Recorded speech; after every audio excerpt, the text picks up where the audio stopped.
출근길 뉴스를 종합해드립니다. 깊이 있는 뉴스 YTN FM 출발 새아침. 신율의 출발 새아침 3부 순서 시작합니다. 지금도 비가 내리고 있고요. 내일까지 비가 내리는 지역이 있다는 것이 지금 기상예보죠. 그런데 이번 비로 과연 가뭄이 해결될 수 있는가? 여기에 대해서는 회의적 시선이 많습니다. 앞서 2부에서도 저희가 인터뷰를 했습니다만 지금 농촌뿐만이 아니라 관광이나 요식업 쪽에서도 가뭄 때문에 상당한 타격이 있다고 합니다. 가뭄이 아직도 경제 전반에 타격을 줄 수밖에 없다는 점을 생각하면 우리는 아직도 과학을 과신하면서 자연에 대한 두려움을 갖고 있지 않은 것은 아닌가 하는 생각이 듭니다. 과학이 아무리 발달해도 자연 자체를 변화시키기엔 역부족이라는 겁니다. 과신은 그래서 모든 면에서 금물입니다. 신율의 출발 새아침 3부 순서 먼저 광고부터 듣겠습니다. YTN 라디오 신율의 출발 새아침.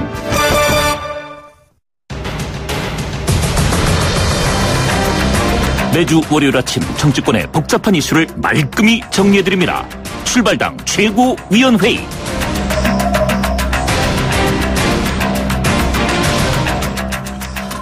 예, 매주 월요일날 여러분 찾아뵙는 두 분 나와 계십니다. 데일리안의 이종근 논설실장 나와 계십니다. 어서 오십시오. 안녕하십니까. 때 맞춰 내리는 비를 떼비라고 한답니다. 떼비처럼 촉촉한 종소리 이종근입니다. 두문정치전략연구소 서양호 소장이십니다. 어서 오십시오. 네, 가뭄 속 단비가 즐거운 새아침 서양호입니다. 예. 이종근 실장님 때문에 한 방 먹었는데요. 근데 이게 비가 좀 더 와야 돼요. 네. 이 정도 와가지고는 턱 덥다 그러는데. 자, 내가 주목해본 정치인의 말 한마디부터 시작을 해보죠. 이종근 실장님. 네. 혹시 그 SF 미국 드라마 기억하시죠? 엑스파일, 멀더 요원. 참, 요새 새로운 시리즈가 얼마 전에 나왔어요. 그렇죠. 11 시리즈인데요. 거기 주로 일반인이 이해하기 어려운 세계가 나오잖아요. 예. 외계인들한테 잡혀가고. 근데 이 엑스파일의 요원이셨나봐요. 이 송영무 후보자. 일반인은 알기 어려운 세계가 있다라고 해서 아주 지금 주목을 받습니다. 근데 난 또 무슨 외계인 얘기인 줄 알았더니, 율촌이라는 법무법인에서 3천억 원이라는. 깜짝 놀랐지, 지금. 수임료를 받는 것을. 상관없습니다. 예. 수임료를 받는 거를 무슨 일반인이 어려운 세계가 있다? 율촌이라는 곳이 무슨 외계인 무슨 그런 집단인가요? 제가 이해할 수가 진짜 없네요. 서영호 소장님. 보수가 야권 내더니 비꼬는 것만 들으신 것 같은 생각이 드는 건 저만의 생각인지 모르겠습니다. 아무튼 저는 주사파 운동권 세상 우울한 6.25 기념일이다. 이건 누가 얘기했냐면 자유한국당 당대표 후보로 출마하신 홍준표 전 지사가 6.25 67주년인 어제 25일 날 자신의 SNS에 올린 글입니다. 지난 대선 때도 홍준표 전 지사는 유세 과정에서 문재인은 공산주의자다. 내가 대통령 되면 종북 주사파 반드시 때려잡을 것이라고 하시더니 아직도 종북 주사파 타령입니다. 대선 때였고 그리고 지금도 당대표 경선이라 선거 때 보수표를 의식한 발언이라 해도 합리적이고 중도적 보수들은 얼굴을 찌푸릴 것이고 국민들은 자유한국당이 과연 정부 여당과 협치하고 대화가 가능할 건가라고 고개를 갸웃하지 않을까 싶고요. 청와대 같이 한솥밥 먹었고 청와대가 아니죠. 정부 여당 시절에 같은 한솥밥을 먹었고 지금 바른정당의 하태경 의원이 하신 말씀을 홍준표 전 지사에게 들려드리고 싶습니다. 한물간 빨갱이 장사를 계속하면 보수는 폭망한다. 명심하시면 좋을 것 같습니다. 자, 어쨌든 오늘부터 이제 슈퍼 위크라고 그래요. 이게 점점 이제 슈퍼 수요일에서 슈퍼 위크, 이제 좀 있으면 슈퍼 먼스가 또 이게 되는 거 아닌가 이런 생각 드는데, 자, 오늘부터 인사청문회가 열리죠. 오늘은 한승희 국세청장 후보자에 대한 인사청문회가 예정돼 있고요. 근데 이제 아무래도 관심은 야권이 부적격 3인방으로 규정해 놓은 세 분이죠. 송영무 국방장관 후보자, 김상건 교육부총리 후보자, 조대엽 고용노동부 장관 후보자. 이 세 사람이 28, 29, 30일 이제 각각 이제 청문회를 앞두고 있는데, 자, 어떻게 보십니까? 이종훈 실장님. 자, 장관 직위에 개혁이라는 말을 붙일 수도 있고 안 어울리는 그런 직위가 있어요. 그러니까 부처가 있어요. 네. 예를 들어서 환경, 복지 이쪽에서 개혁 그러면 사실 딱 안 떠오르잖아요. 개혁이라 하면 사실은 지금까지 그 이 정부에서 얘기했듯이 적폐가 쌓여서 물리쳐야 될 대상이 확실할 때 그때 이제 개혁이라는 말을 주로 쓰지 않겠습니까? 그러면 이 정부가 처음부터 적폐 청산을 그렇게 부르짖었는데 대표적인 게 방산비리의 온상이었던 군개혁 또 대표적인 게 검찰개혁 아닙니까? 정치검찰을 양산했던. 그런데 법무부 장관 안경환 후보자 사실 제대로 검증 못해서 저렇게 그 발목을 잡히더니 이제는 여기에 지금 오늘 3인방이라고 얘기하는 사람들이 전부 다 개혁자를 붙여야 되는 그런 부처들입니다. 보면 국방장관 후보자 또 교육 부총리 후보자 또 고용노동부 장관 후보자 가장 문제되는 세 부처의 그 개혁을 해야 될 사람들인데 보니까 어떤 의미에선 개혁의 대상들이었던 것 같아요. 보면 송영무 후보자 아까 제가 말씀드렸죠. 솔직히 말씀드리면 직무와 관련해서 자신이 현직에 있을 때 수주를 해준 그 기업체에 자신이 퇴임해서 간다? 도덕적으로 좀 이해가 안 가고요. 김상곤 후보자 남을 얘기할 때는 그렇게 논문 표절이다 물러나라 하더니 자신은 수십 년 동안 논문 5개도 제대로 안 쓰셨다고 오늘 칼럼에서 보도가 됐더라고요. 더 쓰셨는지는 또 말씀을 해 주셔야 될 것 같고 또 그 비난을 했던 당사자는 60편 가까운 논문을 쓰신 분입니다. 논문 표절의 대상이 됐고 조대엽 고용노동부 장관 후보자 글쎄요. 이 노동부 장관으로서 임금 체불을 한 회사의 사회이사를 역임했다고 증거가 있는 것 같은데 부정하고 계시죠, 아직도? 세 분 다 힘들겠는데요, 제가 보기에는. 네. 보수 쪽에서 최순실 게이트 이후에 1개월 만에 거침없는 발언을 쏟아내고 있습니다. 이제 좀 세상이 살만해진 것 같다는 생각이 드는데, 저는 야당이 벼르고 있는 3인의 청문회 과연 실체가 있는 것인지 한번 살펴봐야 될 것 같아요. 예를 들면 송영무 후보자, 국방장관 후보자의 고액 자문료는 그것이 송영무 후보자 혼자 짊어야 될 십자가인지 아니면 우리 사회 전반의 고위공무원에게 만연되어 있는 전관에 대한 구조적인 문제인지에 대해서 한번 청문회를 통해서 살펴봤으면 좋겠고, 김상곤 후보자 같은 경우에 표절 문제인데 이미 서울대학교 진상규명위원회에서 예전에 지방선거 때 상대 후보가 하도 문제 제기를 해서 표절에 대해서 그러니까 표절이라고 그 심사 결과를 내리지 않고요. 부적절, 인용을 표시하지 않았다는 문제로 이미 서울대에서는 밝힌 바가 있습니다. 그 문제 또한 지켜봐야 될 것 같고요. 조대 후보자 음주운전 사회적 물의를 일으켰죠. 근데 그것이 음주운전 자체가 공직 후보자를 할 수 없는 법적 하자는 아닙니다. 국민들이 어떻게 용납할지 지켜봐야 될 것 같습니다. 이런 것처럼 야당이 상투적인 침소봉대 의혹 부풀리기, 과연 야당이 김동연 지경부 장관 말고 그리고 현역 의원들 말고 단 한 명이라도 적격한 후보가 있었습니까? 아니, 늑대가 나타났어요도 한두 번이죠. 이게 매번 늑대가 나타나면 국민들이 나중에 시큰둥할 겁니다. 따라서 제가 볼 때는 문재인 대통령의 지지도가 일부 인사 문제하고 대북 통일 안보 통일 문제 때문에 일부 지지율이 떨어졌는데 야당이 반사이익이 없고 오히려 자유한국당은 1%가 떨어졌어요. 그 무엇을 말하겠습니까?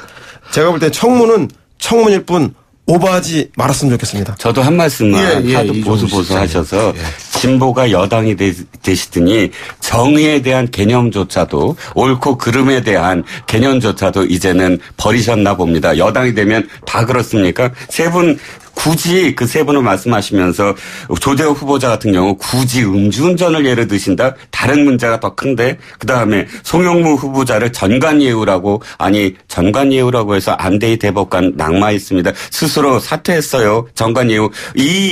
지금 송영무 후보자보다 훨씬 더 사실은 죄질을 제가 보는 더 나빠 보이거든요. 이 직무 관련해서 방산비리를 그러면 MB정부의 방산비리를 욕하시지 않으실 거예요, 이제? 아유, 야당 되더니 왜 그러세요? 세상 아름다워요. 밝은 면고 긍정적인 면만 보셔야지. 왜 이렇게 야당 되시더니 시선이 편협되고 세상을 부정적으로만 보시는지. 아무튼 청문회에서 국민들이 이것을 어떻게 납득하고 이해할지 지켜보는 것 좋을 것 같다는 생각이 듭니다. 근데 이게 지금 이제 대통령이 임명을 하면은 어떻게 할 수가 없죠. 지금 세 사람 다 이 인준청문 대상이 아닌 인사청문 대상이기 때문에요. 그죠? 그렇습니다. 어떻게 예상하십니까? 그런데 사실 저는 이제 그 걱정에 대한 어떤 문제였어요. 왜냐하면 문재인 정부가 이제 탄생이 돼서 사실은 이제 1년밖에 사실 가장 드라이브를 걸 수 있는 해가 없거든요. 5년 단임제이기 때문에 2년 차, 3년 차 되면 굉장히 많은 또 난관들이 이제 나오죠. 그러면 제대로 되기 위해서는 사실 그러니까 걸림돌이 되는 부분이 빨리 제거가 돼야 되는 거죠. 빨리 원활하게 돼야 되는데 문재인 대통령 지난번에 이 두 후보에 대해서 특히나 김상호 후보, 송영무 후보 내정을 하려다가 좀 더 점검을 해보겠다 하고 일주일을 연기를 했어요. 근데 연기를 할 때 언론 보도가 다 나왔었거든요. 이제 김상호 후보자는 논문 표절 문제, 송영무 후보자는 방산비리 문제 나왔는데도 불구하고 지금 실제로 까보니까 문제가 커지는데 그렇다면 검증이 제대로 안 됐든지 아니면 지지율 믿고 아까 지지율 말씀하셨는데 지지율 믿고 이 정도는 무조건 우린 선이야. 그대로 가야 돼 하고 하시는 건지 만약에 이렇게 밀어붙이시기를 하면 사실은 첫 해부터 그 1분기부터 1사분기부터 사실 굉장히 큰 난관에 부딪힐 것 같아서 그게 걱정이 돼서 하는 말씀이죠. 예, 서영학 소장님. 억울하신 것 같아요. 애달바 하시는 것 같고. 억울하면 정권 잡아야 한다. 그 얘기 자유한국당 내에서 탄식으로 나와야 할 판입니다. 왜냐하면 야당이 이렇게 청문 후보자들 문제가 있어도 제어할 수단이 없습니다. 청문 보고서 부적격을 채택하거나 아니면 청문 보고서 채택을 거부하거나 아니면 청문회 자체를 보이콧하는 이 세 가지 방법이 있는데 그럼에도 불구하고 잘 아시겠지만 대통령 임명권을 방해를 못합니다. 제도적으로 이게 그 청문회는 그야말로 청문회일 뿐이라는 생각이 듭니다. 그래서 결국은 인준 청문회는 표결이지만 그렇습니다. 그렇기 때문에 결국 국민 여론에 달려 있는데요. 아마도 국민들이 청문회를 지켜보면서 야당의 정치 공세에 대해서 눈살을 찌푸릴지 아니면 납득할 만한 의혹에 대한 후보자의 해명 여부에 따라서 후보자에 대해서 부적격이라고 생각할지 저는 전적으로 국민 여론에 달려있다라는 생각이 들어서요. 청문 과정을 좀 지켜봐야 되는 거 아닌가 생각이 듭니다. 이게 사실 전형적인 어떤 그 내로남불이 이거죠. 박수현 지금 청와대 대변인이요. 그 당시 그러니까 5년 전에 원내대표였어요. 민주통합당. 그 원내대표 시절의 논평과 지금의 논평을 비교하면. 원내대표는 아니었고요. 원내대표. 원내대표 대변인이었다고요.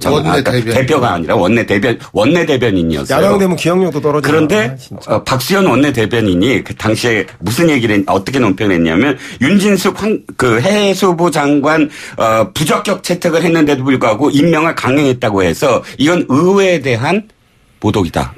국회 정치를 하지 않으려는 거다라는 논평을 썼고 그다음에 민주당 어떻게 했죠? 그다음부터 윤진숙 장관이 하는 그런 모든 상임위 거부했어요. 한동안. 그렇게 강행을 해서 그런 입장을 표명을 했는데 지금 박수현 청와대 대변인 되시더니 저는 박 대변인은 개인적으로 사실은 굉장히 인품이나 존경하는 분이지만 그럼에도 불구하고 청문회는 참고일 뿐이다.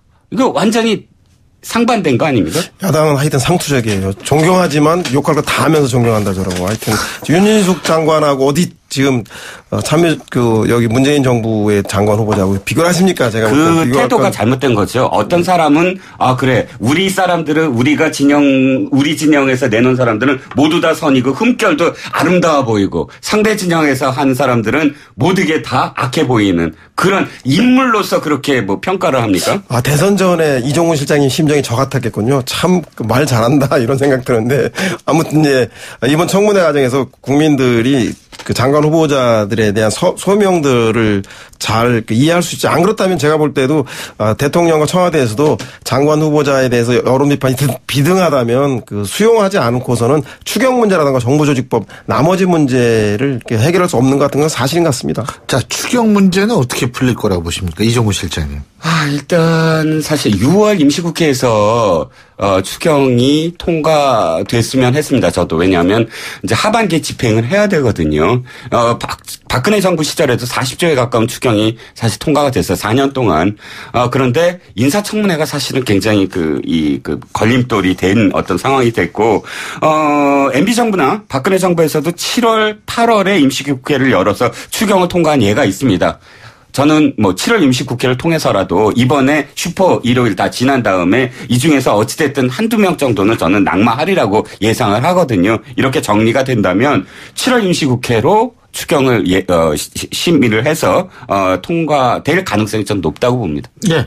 네, 저는 뭐 야당의 인사청문회에서 뺨맞고 추경에다 화풀이할 가능성이 매우 높다. 그래서 지금 예상되는 게 문재인 대통령이 소나기 맞을 때는 화끈하게 한번 맞고 인사 문제는 정면 돌파하자 이래서 일정하게 문제가 있고 하자가 있더라도 장관 임명권을 행사할 가능성이 매우 높습니다. 그렇게 될 경우에 자유한국당이 추경하고 정부조직법 본회의 자체를 거부하고 있지만 바른정당하고 국민의당은 추경은 심사에 참여해서 하나하나 따지겠다라 하는 입장이 야3당 공조로 추경 자체가 당분간 거부되고 경색된 수위가 높은 국면인 건 사실인데요. 그러나 이것이 오래가지 못할 것은 추경 자체가 반대하면 반대할수록 국민들에 대한 역풍에 시달릴 수가 있습니다. 추경 자체가 국민들에게 필요한 예산이 많기 때문에 따라서 7월에 임시국회가 소집될 경우에 저는 7월이 가기 전에 여야가 초반에는 인사청문회 후폭풍으로 인해서 경색 국면을 맞지만 결국은 7월 임시국회 안에 타결되지 않겠나라는 생각이 듭니다. 자, 그리고요. 그저께 이제 전해진 소식인데 문재인 대통령이 그 세계 태권도 선수권대회 개회식에 참석하지 않았습니까? 그리고 이제 평창 겨울올림픽, 동계올림픽 때 남북 단일팀을 구성하자 이런 제안을 했는데 어떻게 보셨습니까? 이종우 실장님. 글쎄요. 그러니까 스포츠와 정치를 좀 분리해서 생각을 한다면 정치적인 어떤 제안이었다라고 봅니다. 그러니까 스포츠로 생각을 한다면 사실 에서 이미 2013년도에 뭐 마신령 스키장을 통해서 분산 개최하자, 공동 개최하자 이렇게 제안했을 때 우리가 거부를 했었거든요. 근데 분산 개최나 공동 개최는 시간도 필요하고 회담 진짜 협상도 많이 필요하고 IOC도 설득해야 되고 굉장히 큰 여러 가지 문제가 있습니다. 근데 물론 단일팀부터 이제 말씀하셨는데 단일팀도 문제가 많아요. 뭐 여러 가지 어떤 겪어야 될 게 있습니다. 당장 장웅 IOC 북한 IOC 위원이 핑퐁 게임도 사실 그러니까 중국과 미국의 핑퐁 게임도 핑퐁 게임이 문제가 아니라 그 이전에 이미 많은 단계의 협상과 실질적인 진전이 있었기 때문에 가능한 거 아니었느냐 이런 발언을 어저께 했는데 사실은 정치적으로는 뭐 이렇게 의미가 레토릭이 의미가 있는 수사일지 몰라도 현실 가능성 없어 보입니다. 네, 저는 뭐 동서고금을 불문하고 전쟁 중인 당사자 간 국가들도 비공식적인 협상은 계속되지 않았습니까? 하물며 정치 군사로 긴장이 고조되고 있는 한반도에서 비정치적인 스포츠나 인도적인 민간 지원은 계속되어야 한다는 생각이 들고요.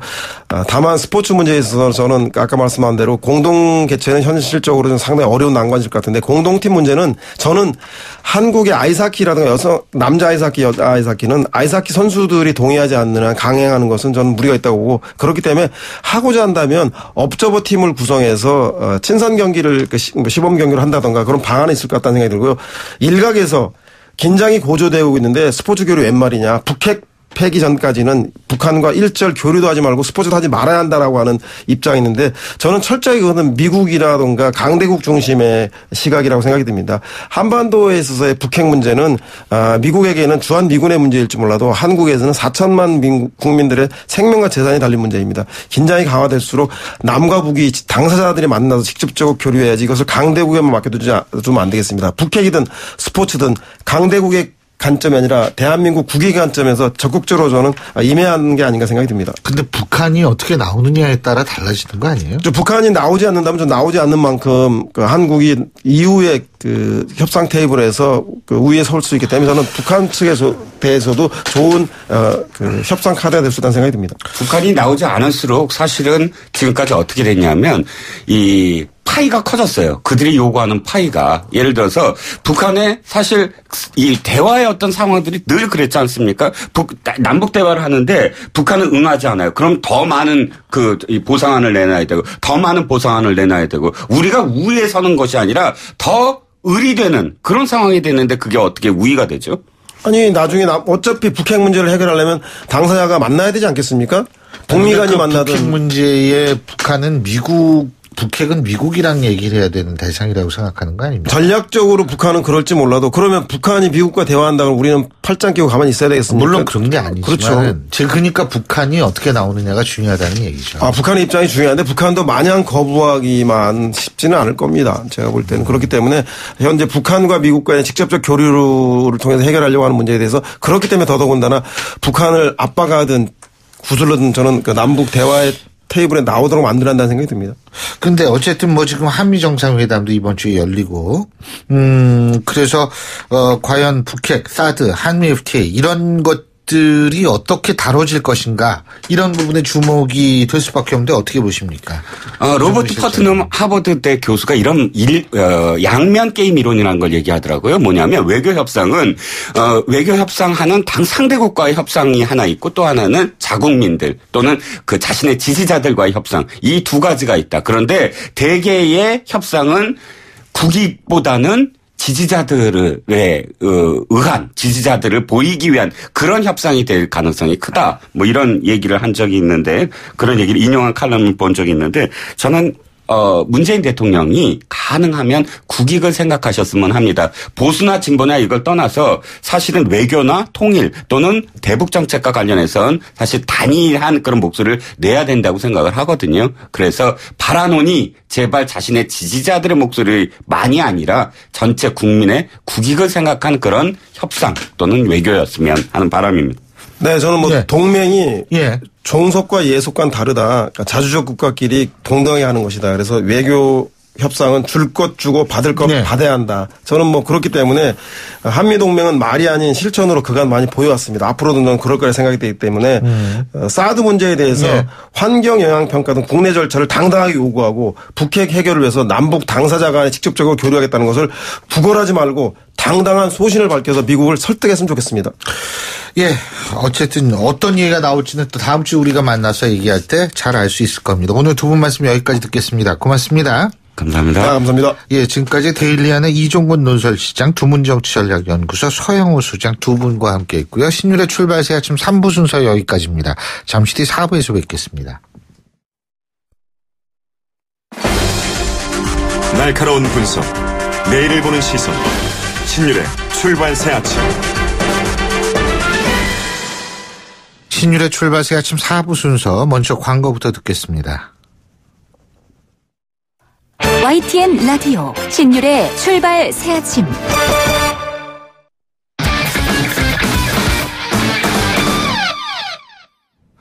예, 광고가 없는데 제가 광고부터 듣겠다고 말씀드렸죠. 자, 스포츠 소식 알아보겠습니다. 최동호 스포츠 평론가 전화 연결하겠습니다. 안녕하십니까? 예, 안녕하세요. 예, 문재인 대통령이 평창 동계올림픽 남북 단일팀을 제안을 했는데, 이게 현실적으로 쉽지 않은 문제들이 좀 있다 그러죠?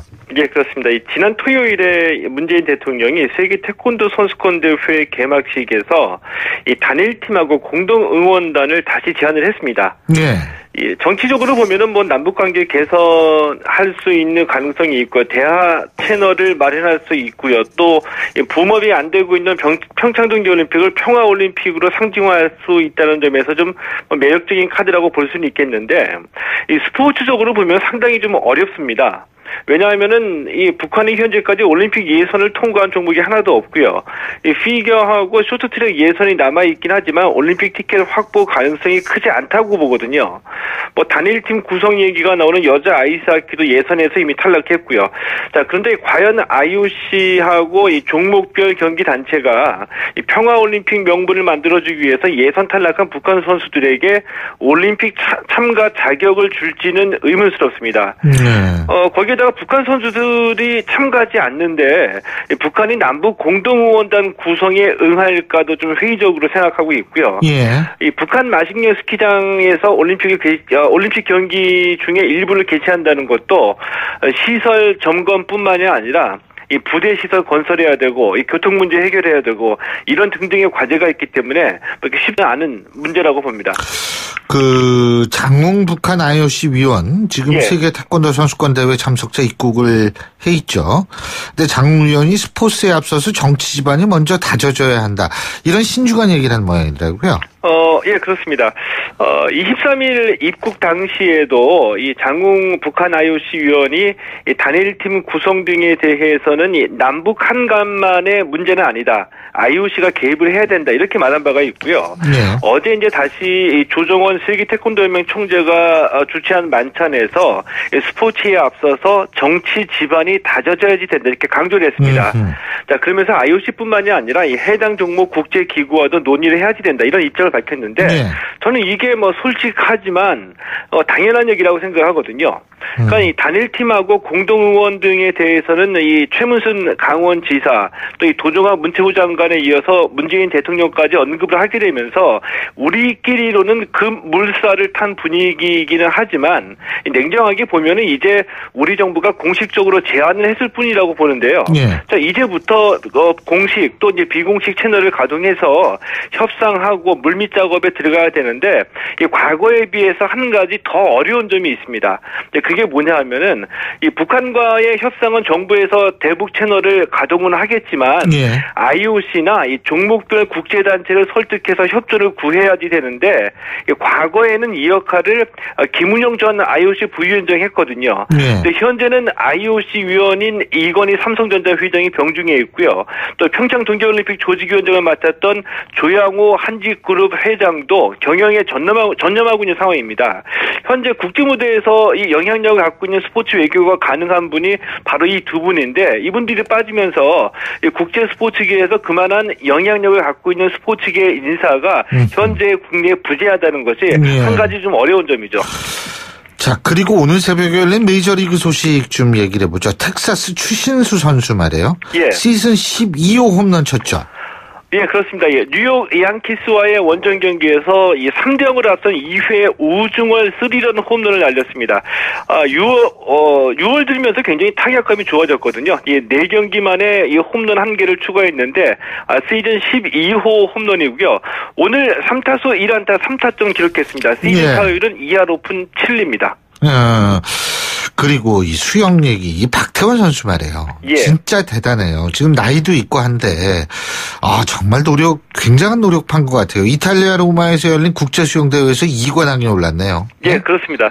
이 박태원 선수가 이 로마에서 열린 이 세테콜리 국제수영대회 자유형 400m하고 200m를 모두 석권했습니다. 200m는 1분 46초 89를 기록했고요. 400m는 3분 44초 54를 기록했는데, 이 400m에서는 지난해 리오올림픽 금메달리스트하고 동메달리스트를 모두 다 제치고 우승한 겁니다. 때문에 이제 다음 달에 열리는 세계 수영 선수권 대회의 기대감을 높였는데 만약에 이 다음 달 세계 선수권 대회에서 메달을 따낸다고 한다면은 정말 극적인 부활이자 대단한 드라마의 주인공이라고 평가해야지 되겠죠. 와, 진짜 그래요. 유소연 선수가 LPGA 투어에서 우승 소식 전했죠? 예, 이 LPGA 투어 이 월마트 NW 아칸소 챔피언십에서 유수연 선수가 우승을 차지했습니다. 오늘 새벽에 경기가 열렸거든요. 이 마지막 3라운드에서 2언더파를 쳐서 이 합계 18언더파를 기록했고요. 올 시즌 LPGA 투어 유수연 선수 2승째입니다. 유수연 선수가 우승하면서 올해 LPGA 투어에서 현재까지 모두 대회가 16개가 열렸거든요. 이 중에 8개 대회를 우리 선수들이 차지했습니다. 예. 잘 알겠습니다. 오늘 말씀 여기까지 듣겠습니다. 고맙습니다. 예, 고맙습니다. 예, 지금까지 최동원 스포츠 평론가였습니다.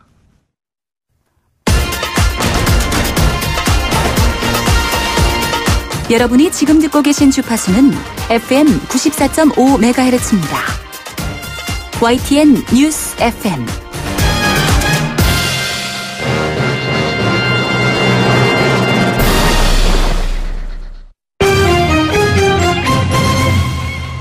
경제 뉴스 알아보겠습니다. 한국경제신문의 정인설 기자 전화 연결하겠습니다. 안녕하십니까? 안녕하세요. 예, 정부가 지난 19일이었었죠. 부동산 대책을 발표를 했는데, 아니, 신규 아파트 분양 시장은 여전히 뜨겁다고 그러네요. 이게 어떻게 된 거예요? 주말에 신규 청약 시장, 모델하우스라고 하죠. 인산인해를 이루었다라고 하는데, 모든 규제 다음에 나오는 게 항상 기사 나오는 게 풍선 효과입니다. 왜냐하면 모든 규제가 모든 걸 다 통제할 수는 없고, 그래서 규제가 없는 곳으로 수요는 이동하게 돼 있고, 규제가 덜한 곳으로 수요는 몰리게 돼 있거든요. 강남 재건축 시장은 숨죽이고 있지만 수도권 신규 청약시장과 그리고 규제를 받지 않는 지역 중심으로 사람들의 여전한 그 수요는 부동산 투자 수요는 여전하다 이렇게 볼 수 있을 것 같습니다. 6.19 대책에서 청약 조정 지역으로 추가된 곳이 광명이고 서울 전역과 광명까지 포함해서 경기도 7개 지역 이른바 신경기 버블 7 지역인데 여기를 빼고 난 다른 그 인근 지역 대출 규제하고 분양권 전매 제한 규제를 덜 받게 되죠. 대표적인 곳이 안산, 군포, 김포, 그리고 평택, 오산 이런 등이 있는데 이런 곳에 신규 아파트 중심으로 여전히 규제가 좀 덜하니까 이쪽에 좀 사람들의 관심을 받고 있는 거죠. 그 오피스텔도 반사이익 누리고 있다고 그러죠. 맞습니다. 이번에 6.19 부동산 대책의 핵심은 아파트입니다. 신규 주택 시장과 재건축 아파트 시장인데 그래서 분양권 전매 제한하고 대출 규제했는데 오피스텔은 그 규제 대상에 벗어나 있죠. 그래서 뭐 지금 저금리니까 이런 뭉칫돈들이 여리저리 가다가 이제 오피스텔도 다시 주목을 하게 되는 거죠. 어제 뭐 경기도 한 인근의 오피스텔 그 신규 모델 하우스에는 종일 비가 내렸는데도 뭐 대기 줄 한 200m 이상 이어졌다고 하고요. 마포, 노원 같은 서울 도심 인근 지역. 뭐 여기 거의 도심형 주거형 오피스텔 중심이겠죠. 그리고 이런 쪽은 상당히 매수 문의가 이어졌다고 하고요. 다만 이제 강남 재건축 시장은 이전에 비해서 이제 눈치를 보면서 투자 문의가 많이 줄었다라고 합니다. 예. 그 대출에서도 규제를 벗어난 풍선 효과가 있다고 하는데 자영업자 대출 위험성이 확산되고 있다는 그런 얘기가 있죠. 우리 경제내관이 뭐 이제 가계대출이라고 하는데 가계대출하고 자영업자 대출하고 사실상 구분이 될 것 같은데 구분이 잘 안 가는 경우가 많습니다. 왜냐하면 우리나라 국민 중 20% 이상이 자영업자잖아요. 이 사람은 이분은 같은 경우는 주택담보대출을 받으면 가계대출이 되고요. 그다음에 본인이 자영업자를 이용해서 자영업자 대출은 자영업자 대출, 사업자 대출이 됩니다. 근데 그거의 쓰임새는 똑같습니다, 사실상. 그리고 거의 뭐 담보로 하는 것도 똑같고요. 이런 이제 규제에서 좀 벗어나 있는 게 자영업자 대출, 사업자 대출인데 뭐 이건 가계대출 1350조 안에 들어가 있지도 않아요. 그래서 2012년 말 당시만 해도 300조 원 정도가 자영업자 대출 총액이었는데 작년 말 2016년 말 520조 원으로 거의 4년간 200조 원 넘게 폭증한 거죠. 이제 한국은 자영업자 비중이 그 어느 나라 선진국, 물론 관광을 중심으로 한 이탈리아나 그리스에 비해서는 자영업자 비중이 낮지만 미국이나 일본에 비해서는 상당히 높은 건 사실이거든요. 가계대출만 위험한 게 아니라 이 자영업자 대출도 위험하다라는 거고 우리 경제 시한폭탄 동시에 가계대출 그리고 이 자영업자 대출 이렇게 볼 수 있다라는 거죠. 얼마나 위험하다는 거예요? 자영업자 대출? 당장 대출 금리가 지금 저금리니까 사실 자영업자 대출이든 가계대출이든 예전에 5%대에 비해서는 위험도가 덜하지만 0.01%포인트만 대출 금리가 올라도 이자 부담이 자영업자들의 이자 부담은 연간 520억 원가량 증가하는 걸로 나타나고요. 이 자영업자 대출이 특히 이제 위험하다고 보는 게 가장 크게 많이 이용하는 게 부동산 임대업자들입니다. 이 부동산 임대업자는 이제 세 채 이상 임대업을 하는 경우 부동산 임대업자 등록을 하게 되어 있는데 이런 사람이 주택담보로 받는 게 과연 가계대출이냐 자영업자 대출이냐. 그러니까 부동산 담보 대출은 부동산 담보 이게 가계 대출이냐 자영업자 대출이냐. 구분이 안 간다는 거죠. 근데 우리는 계속 가계대출 위험하다고 하지만 진짜 우리가 잘 모르고 있는 자영업자 대출이나 가계대출이나 결국에 거기라는 거고요. 한 사람 같은 경우는 예를 들어 내가 대출을 받을 때 부동산 담보대출을 받거나 아니면 이게 많이 규제가 몰리면 신용대출을 받을 수 있고 아니면 내가 부동산 임대업을 하면 자영업자, 사업자 대출을 받을 수가 있거든요. 결국에 내 차주 입장에서는 똑같은 대출입니다. 근데 이게 통계에 따라서 달리 잡히고 오히려 다른 것처럼 보이지만 어떻게 보면 본질적으로 뭐 거의 같다 이렇게 얘기도 할 수 있는 거죠. 그러니까 이게 금리가 오르면 이게 상당히 위기에 빠질 수 있는 업종이 좀 되겠네요. 맞습니다. 전체 자영업자 대출 중에 부동산 임대업으로 대출을 받은 사람이 10명 중에 4명, 금액으로 치면 40% 정도 되거든요. 그리고 차주가 대부분 5, 60대 은퇴 사업자들이 대부분이니까 이 부분도 상당한 어떤 내관이 될 수 있는 유연성은 충분하다고 봅니다. 예. 그 맥도날드가 무인 주문기를 도입하기로 해서 비판 여론이 들끓고 있다고 하는데 주가는 오히려 올랐다고 그러죠. 네, 4차 경영합류하겠죠, 뭐. 맞습니다. 네. 4차 산업혁명이라고 해서 로봇이 사람 일자리를 뺏어간다는 건 아주 가장 기초적인 부분인데 미국 맥도날드가 연말까지 미국 2,500개 매장에 이런 무인 주문기, 이른바 키오스크를 도입하겠다라고 하는데 이러면 일자리가 없어질 거라고 해서 이제 인터넷에서 문매를 맞았죠. 그래서 맥도날드 대변인이 기존 인력을 대체하지는 않을 거다.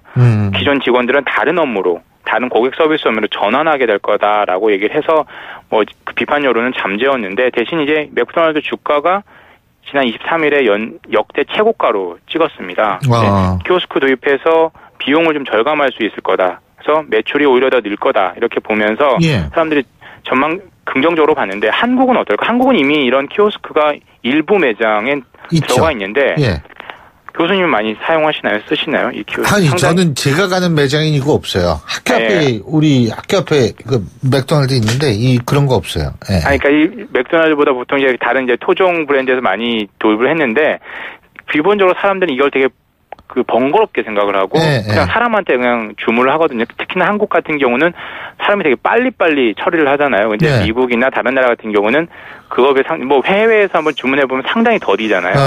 그래서 이 키오스크가 뭐 어떻게 대체할 수 있을지 모르겠는데 한국에서는 지금 도입을 해도 이용을 잘 안 하더라는 거죠. 그래서 이게 한국과 미국과의 상황이 조금 다르니까 만약에 한국에 이 키오스크를 전면적으로 도입한다 하더라도 어떻게 될지 모르고 다만 이 최저임금이 10,000원으로 오른 경우에 어떻게 될지는 한국에서도 어떻게 될지는 한번 지켜봐야 될 대목인 것 같습니다. 예. 자, 그리고 롯데그룹 창업주 신격호 총괄회장. 롯데그룹의 모든 경영에서 손을 뗐죠. 그렇습니다. 지난 24일 주말 토요일에 한일 롯데그룹의 지주회사 격이죠. 일본 롯데홀딩스의 이사회가 열렸는데 주총이 열렸는데 여기서 임기가 만료돼서 이사진에서 신격호 총괄회장이 이사진 명단에서 빠졌습니다. 1948년에 롯데그룹을 창업했는데 70년 만에 이 창업주인 신격호 총괄회장이 주요 모든 보직에서 물러나면서 경영에서 손을 떼게 됐는데 공식적인 퇴임 이유는 고령입니다. 하지만 롯데그룹은 여전히 형제 간 경영권 분쟁을 하고 있죠. 그래서 장남인 신격호 총괄회장의 장남인 신동주 SDJ 코퍼레이션 회장이 본인도 이사로 해달라라고 했지만 그 선임안은 부결이 됐고요. 신동빈 롯데그룹 회장 체제가 선명해져서 신동빈 체제가 확고해졌다 이렇게 볼 수 있을 것 같습니다. 예. 자, 그리고요. 국내 병사들이 자신의 월급 중 20%가량을 저축하거나 부모한테 송금한다 그러네요. 아유, 효자들이 많아요. 맞습니다. 네?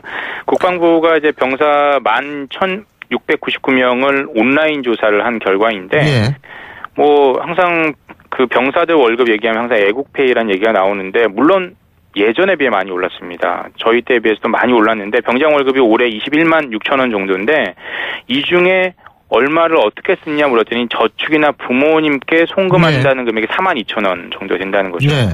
근데 이게 거의 한 20% 정도 되잖아요. 근데 여전히 월급이 부족하다고 답하는 사람 78%, 80%입니다. 왜 그럴까요? 병사가 군 입대하자마자 적금에 많이 가입한다라고 해요. 근데 이 부분을 거의 해지를 못하고 해서 계속 적금을 하면서 평균 4만 원 이상 적금을 한다는 건데요. 일정액을 저축하고 있다는 것 자체도 대견하다 이렇게 봐야 될 것 같습니다. 예, 오늘 말씀 잘 들었습니다. 고맙습니다. 감사합니다. 예, 지금까지 한국경제신문의 정윤설 기자였고요. 월요일에 보내드린 신율의 출발 새 아침. 오늘 순서는 여기서 모두 줄이겠습니다. 자, 한 주의 시작입니다. 단비가 내리고 있는데요. 이 단비만큼이나 이번 한 주 여러분 행운이 가득한 한 주 되시기 바라겠습니다. 전 내일 아침 7시 15분에 다시 오죠. 신유리였습니다. 고맙습니다.